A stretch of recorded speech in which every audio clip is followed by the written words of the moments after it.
প্রথমত এটা বিদ্রোহ না, এটা হত্যাকাণ্ড। বিডিআর বাহিনীকে যদি পরাস্ত করা যায় তাহলে এখানে লাভবান কি? ভারত অনেকটা লাভবান। যেহেতু আমরা সীমান্ত রক্ষী বাহিনী, সীমান্তে কারা আছে? অপরপক্ষে আছে ইন্ডিয়া। যে কথাটা আসতেছে তারাও হতে পারে। 11 মাসের বাচ্চা রেখে আসছে। আমরা নিম্ন মধ্যবিত্তের পরিবার, আমি ছিলাম জেলে। আর কি যদি দাবি আদায়ের জন্য কিন্তু তোর হত্যাকাণ্ড হতে পারে না। দাবি আদায়ের জন্য হত্যাকাণ্ড তো অসম্ভব ব্যাপার। অর্থাৎ ওই দাবি আদায়ের কারণে হত্যাকাণ্ড হয়নি। এই হত্যাকাণ্ডের একটা মোটিভ আছে, এর পিছনে কুশীলভ আছে, এর পিছনে ষড়যন্ত্র আছে। এখন ষড়যন্ত্রটা কিনা আমি বলবো, এক বাক্যে বলবো, যাদের পরবর্তীতে যারা ফ্যাসিলিটি নিচ্ছে তারাই ষড়যন্ত্র করছে, বা ফ্যাসিলিটি পাইছে তারাই ষড়যন্ত্র করছে। আজকে দেখেন, আজকে কারা ফ্যাসিলিটি? যারা ওই সময় শাহাদত বরণ করছেন তারা কি হয়েছে? তারাও তো কোনো ফ্যাসিলিটি পায় না। অলরেডি তারা কিন্তু প্রেসে এসে বলছে যে তারাও এই গত 16 বছর তারাও খুব নির্যাতনে ছিল। তাহলে ফ্যাসিলিটি পেল কে? নিশ্চিত মানে সেনা কর্মকর্তার পরিবারগুলো তো এই এতদিন ভিকটিম হিসেবে ছিল, এবং তারা কি কোনটা ছিল? তাহলে ফ্যাসিলিটি কে পেল? একটা গোষ্ঠী পাইছে। কীভাবে পাইছে? দুইটা বাহিনীকে পরাস্ত করছে, দুইটা বাহিনীকে। আমাদের বিডিআর বাহিনীকে স্ট্যান্ড ছিল হলো 43,000। সেখানে 43,000 থেকে যদি মানে 18-19,000 লোককে স্যাক করে দেয় তাহলে বাহিনীটা আর থাকে? ওদিকে সেনাবাহিনীতে কী হলো? সে 57 জন অফিসার ওই সময় শাহাদত বরণ, পরবর্তীতে বিভিন্ন এই প্রেক্ষাপটে আরও প্রায় 250-300 লোক, 250-300 অফিসারকে স্যাক করছে। তাহলে দুইটা বাহিনীর উপরেই তো একটা স্টিম রোলার চালানো হয়েছে, রিয়েলি কিনা? তো এখানে বাহিনী, আমি বিডিআর একজন সৈনিক, আমার কি, আমার সর্বোচ্চ কি দাবি দেওয়া হতে পারে কি? বেতন বাড়ানো, এই তো। এর বাইরে তো আমি ওই বড় পদে যাব না, আর দেশ পরিচালনা। অতএব এখানে নিশ্চিতভাবে বলা যায় যে কারা এখানে, এর পিছনে কারা ইন্ধন দিচ্ছে, কারা লাভবান আছে? রাষ্ট্র, বা পরবর্তীতে যারা ফ্যাসিলিটি পেয়েছে তারাই এর পিছনে ইন্ধন দিচ্ছে। এটা একটা সহজ বিষয়। দ্বিতীয়ত মনে করেন এখন যে কথাগুলো আসতেছে বিভিন্নভাবে, যেহেতু আমরা সীমান্ত রক্ষী বাহিনী, সীমান্তে কারা আছে? অপরপক্ষে আছে ইন্ডিয়া। যে কথাটা আসতেছে তারাও হতে পারে। মিয়ানমারের সাথে আমাদের ওই রকম বৈরী নেই, এবং আমাদের মাত্র অল্প একটু জায়গা নিয়ে। আমি তো বললামই, যেহেতু এটা প্রথমত এটা বিদ্রোহ না, এটা হত্যাকাণ্ড। তো হত্যাকাণ্ডে ভারতীয় সংশ্লিষ্ট থাকতে পারে এই কারণে, যেহেতু হত্যাকাণ্ড হয়েছে কি, বিডিআর বাহিনীকে যদি পরাস্ত করা যায় তাহলে এখানে লাভবান কি? ভারত অনেকটা লাভবান।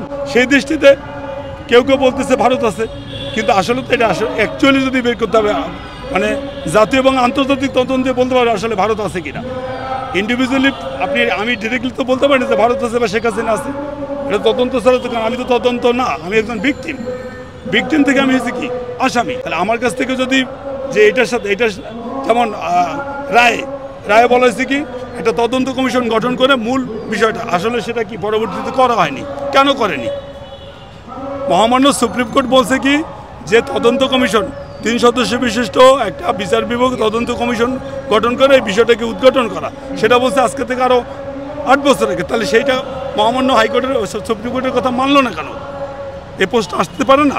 তাই না মানার পিছনে কারণটা কি? প্রশ্ন আপনার যেমন আছে আমারও তো আছে, রিয়েলি কিনা? এগুলো তো প্রশ্ন, জাতির প্রশ্ন। এখন এটা হলো জাতির প্রশ্ন। এখন এই প্রশ্নের সলিউশন কি? এটা মানে সুপ্রিম কি জুডিশিয়ালি তদন্ত হোক, বা বড় একটা তদন্ত করে আন্তর্জাতিকও তদন্ত লাগবে। যেহেতু এখানে কথা হচ্ছে আমাদের প্রতিবেশী দেশের কথা বলা হচ্ছে। আমি 2009 সালে গ্রেপ্তার হই। আরেকটা বিষয় দেখেন, আমাকে গ্রেপ্তার করা হলো রাষ্ট্রদ্রোহের মামলায়, মানে জুডিশিয়ালিতে আমাকে গ্রেপ্তার করা হলো রাষ্ট্রদ্রোহ 120, 121, 121 ক, যেটা রাষ্ট্রদ্রোহের মামলাকে গ্রেপ্তার করে জেলখানায় নিয়ে যাওয়া হলো। সেই রাষ্ট্রদ্রোহের মামলা প্রত্যাহার না করে আমাকে বিভাগীয় মামলায় গ্রেপ্তার দেখানো, তো এটা তো আইনের লঙ্ঘন। এখন আইনের লঙ্ঘন কেন করছে? কারো সুবিধার জন্য, ঠিক আছে? অতএব আমাকে তো এরপরে কী হলো, আমি দীর্ঘ 7 বছর 2 মাস 16 দিন জেল খাটছি। কেন জেল খাটছি? আমি তো ঢাকায় ছিলাম না, আমি ছিলাম খুলনায়। খুলনায় থেকে যেখানে কোনো হত্যাকাণ্ড হয়নি, যেখানে একটা গুলি ফুটে নেয়, সেখানে যদি 7 বছর 2 মাস 16 দিন কেউ জেল খাটে, আমার মতো অন্তত 200 লোক জেল খাটছে, তাহলে এখানে বিচারটা কী হলো? আপনার কাছে আমি প্রশ্ন করলাম যে খুলনাতে একটা গুলি ফুটে নেয়, হ্যাঁ, অস্ত্র নেওয়া, কেন অস্ত্র নেওয়া? মানে ক্রান্তি লগ্নে আমরা যখন ঢাকাতে এরকম গণ্ডগোল ঘটে, তখন কি অস্ত্র না নিয়ে যদি তৃতীয় পক্ষ এসে আমাদেরকে অ্যাটাক করে, করতেই পারে কিনা? এই সুযোগটা নিতে পারে না, পারে কিনা? তো সেক্ষেত্রে আমরা নিরাপত্তায় যাব না। এখন নিরাপত্তায় যাওয়া মানে কি বিদ্রোহ করা? অতএব আমরা যে দাবি করছি যে এটা বিদ্রোহ নয়, হত্যাকাণ্ড, কারণ আসলে তো হত্যাকাণ্ড হচ্ছে ঢাকাতে। এবং এবং এই সেনা কর্মকর্তা ছেলেমেয়েরা বলতেছি কি এটা বিদ্রোহ নয়, হত্যাকাণ্ড। দ্যাটস ওকে, আমরা তাকে অ্যাপ্রিসিয়েট করি, তারা রাইট প্রস্তুত হচ্ছে।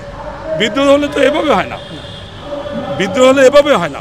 বিদ্রোহ কি রাষ্ট্রের সাথে বিদ্রোহ করা, তাহলে নির্দিষ্ট গোষ্ঠীকে হত্যা করবে কেন? পরিকল্পিত হত্যাকাণ্ড নিশ্চিত, কোনো সন্দেহ নেই। এবং এর সাথে দেশীয় এবং আন্তর্জাতিক চক্র অবশ্যই জড়িত, হয়তো বা তদন্ত করলে নিশ্চিত বের হবে এটা। আমার 15 বছর আসলে অনেক দুর্বিষহ কাটছে। দুর্বিষহ মনে করেন আমার চেয়ে আমি যদি আমি 11 মাসের বাচ্চা রেখে আসছি। আমরা নিম্ন মধ্যবিত্ত পরিবার রেখে আসার পরে আমার স্ত্রী সে গ্রাজুয়েশন করছে, প্যারামেডিক্সের উপরে ডিপ্লোমা করছে, তারপরে চাকরি করে আমার সংসার নির্বাহ করছে। আমি ছিলাম জেলে, আর কি। আমার নাম ফরিদ হোসেন, আমি খুলনা বিডিআর থেকে আমি জেলে গেছি।